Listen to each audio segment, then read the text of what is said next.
Welcome to the Wellness That Fits podcast, where we help busy moms eat well, restore energy, and clear brain fog without sacrificing family time or your sanity. I'm Cassie, registered dietitian and mom of three. I believe wellness should fit your real life, not the other way around. If you're tired of complicated wellness trends and want simple, sustainable strategies for meal prep, holistic nutrition, and time-saving routines, you're in the right place. Let's jump in. Welcome back to the Wellness That Fits podcast. Today, I want to talk about something I hear constantly from women I work with. So they'll say, I wake up feeling okay, but by 10 or 11 in the morning, my brain just shuts down. And so they describe things like brain fog, trouble focusing, sometimes irritability, oftentimes sudden cravings for sugar or caffeine.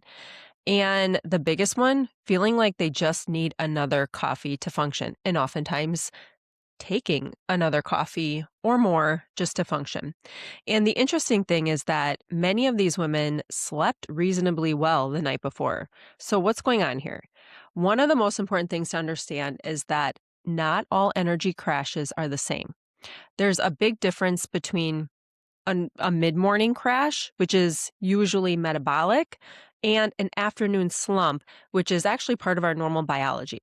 So today I want to walk you through the difference between those two and some of the most common reasons your brain might be crashing before you even eat lunch, or if you eat lunch. So the first part, let's talk about the afternoon crash, which is more biological, okay?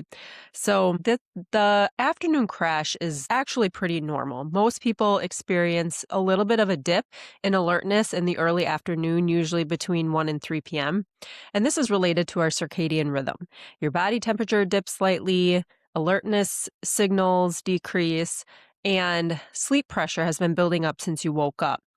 And this is why cultures around the world historically had things like siestas or rest periods, especially after lunch, just to give their bodies a little extra time to sleep, because your cortisol levels naturally are dipping during that time.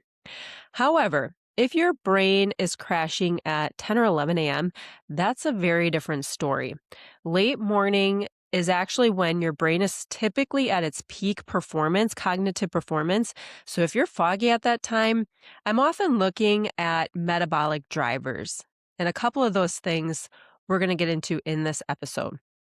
All right, so one of the most common patterns I see is women starting the day with very high carbohydrate or carbohydrate heavy breakfast and low protein.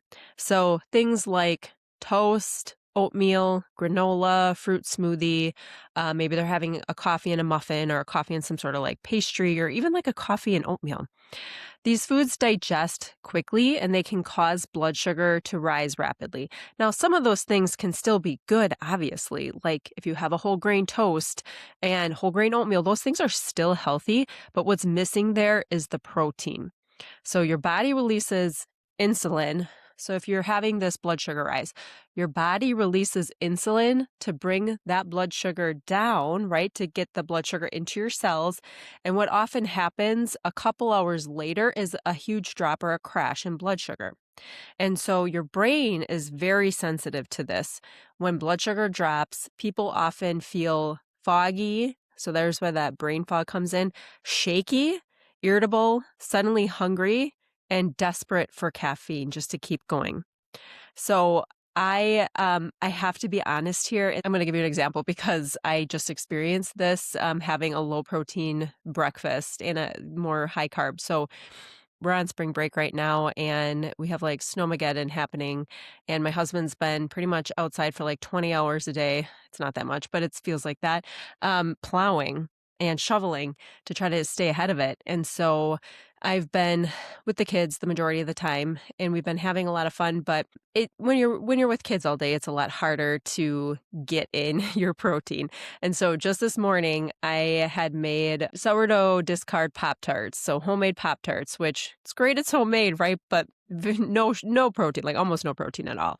And so we all had a Pop-Tart, a homemade Pop-Tart this morning while we were filling out our March Madness brackets. And lo and behold, like I am not immune to this, I started getting a little shaky. And I noticed these things. Like this isn't news to me, but guess what? I am a dietitian and I still screw up too. And so before recording this podcast, I made myself my usual protein smoothie. So I usually do protein, kale, berries. And this morning I actually did a little kefir and then water because we didn't have almond milk. I usually put in almond milk. But that way I'm getting at least 24 or more grams of protein. I'm actually getting 30 with that kefir added. 30 grams of protein as well as fiber from the berries and from the kale. And that is what I can already tell. I am less shaky and it's helping me to balance out my blood sugar more. And so I just wanted to throw that story in there because guess what? It happens to the best of us. It happens to all of us. We are going. We are rushing sometimes in the morning, and it can be really hard getting that high protein breakfast in. So I'm in the same boat as you, and I have to work at it as well. But it's so important. I don't want to be experiencing brain fog, especially when I'm with kids all day, and I need to try to regulate my nervous system. Oh boy, I am going to want to have a high protein breakfast and also fiber. I know you guys have heard me talk about fiber a lot, but it's not just about protein. Make sure you're getting enough fiber to help stabilize the blood sugar and also feed the good bacteria in your gut. Okay. So another real life example, I just told you mine this morning, but I worked with a client who felt like her brain stopped working around 10:30 every morning. So her breakfast looked healthy on paper. It was oatmeal with some fruit and honey. And so you had, the whole grain oatmeal and then some good like berries usually. And so great for cognitive function and has some fiber, but there was almost no protein. Oatmeal is really low in protein. And so once she shifted from something like the lower protein, high carb breakfast and shifted to something more like either adding in protein powder or kefir and chia or some other things like that, or switching maybe even to eggs with veggies and avocado, her late morning crash disappeared within a week. I mean, this stuff can happen really fast if you're giving your body that protein and fiber that it needs. Okay, so a couple more. I just gave you a few examples, but I'll give you a few more of like a stabilizing blood sugar breakfast. You could do eggs and greens and maybe even some whole wheat toast.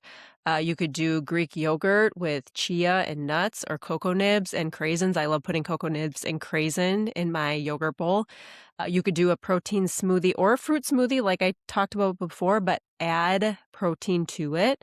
Or if you're already, and this is what the majority of the people that I see, you're working so hard at increasing protein, but you are not thinking about the fiber aspect. And so make sure you have a protein smoothie with fiber from berries, from spinach or kale. I actually just made a smoothie last night for the kids, and I did a Greek yogurt base plain with some leftover peach juice that we had from peaches from a can, and then frozen butternut squash, and it was really good. The kids were like asking for more. So as long as you're including some sort of protein and a fiber, good to go. All right, even for breakfast, leftover meat, whether it's leftover chicken or roasted veggies, breakfast should not have to be in some sort of box. You can think outside the box and eat leftovers from last night if that's the way to get your protein. That's okay. All right, so when you include enough protein and fiber, your blood sugar rises more slowly. So it's obviously still going to rise. Your blood or your sugar is releasing into your blood, but it's going to do so more slowly and it's going to stay more stable. All right, so our second cause has a lot to do with what we just discussed, but it's more so just blood sugar roller coasters throughout the day. Now, sometimes, like I said, the issue isn't just breakfast. It might be the overall pattern of blood sugar across the day or timing of certain meals. Completely skipping breakfast. For most women is not a great thing to do. There's just been a lot of research around not only the weight loss aspect, but like having better weight loss if you're having a protein-rich breakfast in the morning, but also eating when your cortisol rises. Women just do a better job of keeping hormones in line when they have eaten breakfast and a protein-rich, fiber-rich breakfast. So we're looking really at those patterns of blood sugar across the whole day.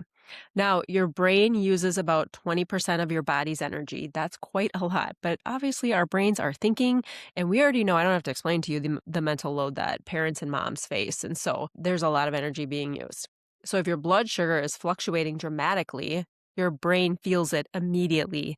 Women often describe this as some symptoms like brain fog or irritability or anxiety, even because when you are already shaky and irritable, sometimes that just increases the feeling of anxiety even more when your blood sugar is not regulated. And then also difficulty concentrating, not remembering passwords, taking, a few seconds or even more, 5 seconds to think of names or think about dates or appointments and things like that. So it's really hard to concentrate. Many assume this is like a motivation issue when really it's often metabolic. So I'm going to give you an example here. Let's say a busy professional woman might start her morning with coffee and something quick, then rush into meetings. By mid-morning, her brain is asking for fuel, but instead she pushes through with another coffee. That pattern sets up the brain for an even bigger crash later. And oftentimes, not only are the women having that 10 a.m. crash, but they're reliant on coffee to get them through that mid-afternoon crash. And so their blood sugar is out of control. It's just dipping, crashing. And then, they might get some sugar from like a sugary coffee or something, but then it is crashing pretty hard after that if there's no protein or fiber aligned with that. Okay, so let's go into the third cause, which is dehydration. This one surprises people, but even mild dehydration can affect cognitive performance. Many women start their day with coffee. It's like the first thing that a lot of women drink, but very little water. And your brain is about 3/4 water, so hydration matters for mental clarity. So here's something, again, a real life pattern. Let's say you wake up and usually many of us are going for coffee within the first 20 minutes or so waking up. So coffee, let's say at 7 a.m., you have coffee again at 9 a.m. to try to get you through that morning. You have your first glass of water, maybe at like 10 or noon even. I mean, I see this happen a lot. And just one simple fix, instead of telling you how much water you need in a day, because I think a lot of people know that, but a simple fix is just upon waking up, drink at least a glass or two of water within the first hour of waking. Do this before you drink your coffee. So I personally have a water bottle on the nightstand next to the bed. And when I wake up, I do my best. Am I perfect at it? No, but I do my best to drink the majority of that water bottle or what's left after taking a few sips here and there throughout the night. But I will drink the majority of that water bottle. So probably anywhere from 16 or so, 20 maybe ounces of water. And I tried my best to do that before having any coffee. There's a number of things that this helps. Obviously, you're hydrating yourself, you're hydrating your brain, but it also pushes out the time that you would normally drink coffee. And so it allows your cortisol levels to rise naturally upon waking up, because it is normal when we wake up to have cortisol rise. And so when you drink coffee, cortisol rises faster. And so if we can allow our bodies to have that natural cortisol rise on its own, that can help with some of the regulation throughout the rest of the day of cortisol patterns. Which actually brings me into my next cause, which is chronic stress and cortisol patterns. So the final piece I often see is chronic stress physiology. Women balancing careers, families, and constant responsibilities often have very high stress loads, and this affects cortisol rhythms, which influence energy and focus.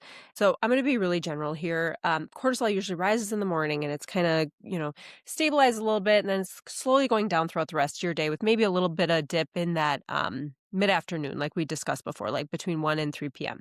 But then it's slowly going down and down to prepare your body for sleep. And so when we are constantly facing higher stress, whether jobs or mental loads, what we're doing is we're impacting that cortisol level, and our cortisol is rising or stabilizing when it should be decreasing. And so that cortisol rhythm, if we're affecting that cortisol rhythm, it's going to influence our energy and our focus. So instead of that smooth morning energy curve, which we talked about, the body can produce an early spike followed by a rapid drop.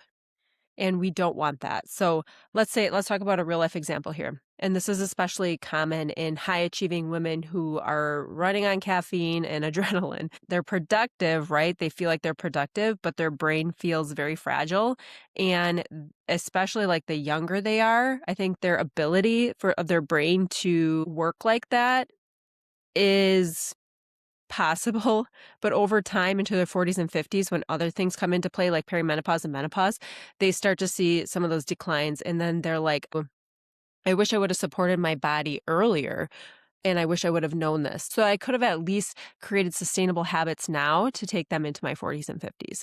And so that's really what we want to try to do is help those cortisol patterns and the nervous system regulation, because it does affect blood sugar and it affects our cognitive performance and energy. All right, so why does this really matter for brain health? All the things that we talked about. Occasional brain fog happens to everyone.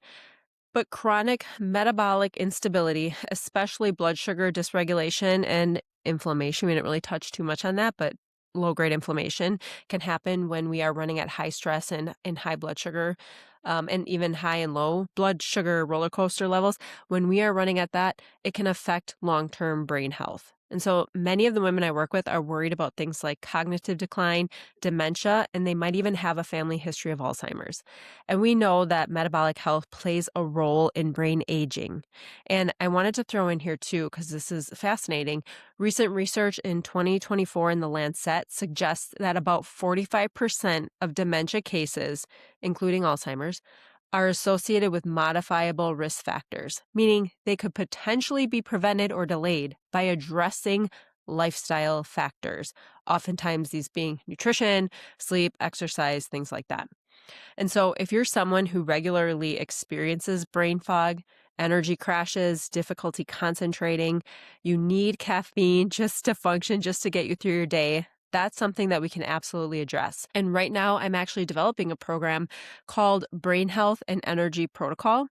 And this program is designed specifically for high-achieving women in their 30s, 40s, and 50s who feel like their brain isn't performing the way it used to. These are women who want to restore mental clarity and focus, stabilize energy, reduce inflammation. It's kind of like a downstream byproduct, which actually helps reduce joint aches and all of those things, and protect their long-term brain health and reduce the chance of dementia. For me, cognitive decline is one of my biggest fears. And so I care so much about this, and I'm constantly researching what I can do to prevent cognitive decline. All right, so if this resonates with you, especially if brain health is something you're thinking about because of family history or concerns about cognitive decline, or you want to ensure that you're keeping your cognitive performance where it is or increase it even, optimize it, please reach out to me. I'm currently inviting a small group of women to get early access and help shape the program. And so you can message me or join the interest link through the link in the show notes, and I'll send you the details as the program launches. So thank you so much for listening. Your brain has incredibly high energy demands. We talked about that.